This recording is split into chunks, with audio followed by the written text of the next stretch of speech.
But I meditate. I was introduced to meditation about 15 years ago, and I meditate twice a day. And if I ever feel close to knowing what God is, it's somewhere in the boundary of that half-hour period, twice a day when I meditate. I think the basic idea of the meditation I do is to quieten the mind, to just let all that instrument calm down. And I sometimes have experiences where I feel a little out of body, a little time. Ideas of Hugh Jackman as a father, as an actor, all those roles we play just seem to melt away. And somewhere in there is where I have some glimmer, some glimpse at what God is. And it's a feeling. And it's blissful. And it can go like that, and every minute you try and grab onto it, it's gone. We're householders, right? You're a householder, I'm a householder. We're not people who are born to sit up on the top of a mountain and meditate. Some are, and they're incredibly powerful what they do. But you and I, basically, we have a job and we earn money to look after a family or whatever. We give to society in whichever way we can and contribute. It's what in Indian or Vedic terms they call the way of the householder. But twice a day, even as a householder, twice a day for half an hour, I can dip into what I call that gold, that the substance of what is God, and just bathe in it.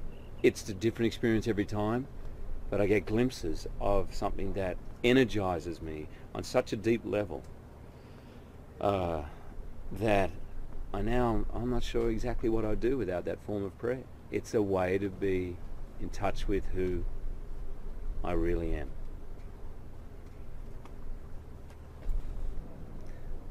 I did a film called The Fountain with Darren Aronofsky directed, and if you get a chance to look at it, it's his version of, I think, the meaning of life. And there was a truth in that, which is much of our life, our experience of this body, of being in this creation, is of duality.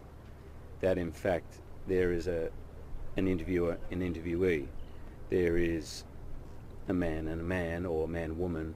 There's night and day. There's pain. There's death. There's life, death, pain, pleasure. The world exists in this duality, but in fact, God exists beyond that, or the concept of God or truth is beyond those things. So, as a child, God was very much me wrapped up in good and evil, God and the devil. And for many years I thought everything that was good was God and that everything was bad was the devil. And I suppose now my understanding of it is that it's neither and both at the same time. There's something beyond that. There's something beyond...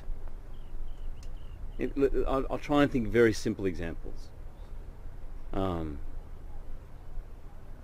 sitting here talking through this body to you, and the camera is seeing a form talking, and there is God within this whole entity and outside of it that exists beyond the words I'm saying, beyond the actions I'm using, beyond the space. There is something linking all of us.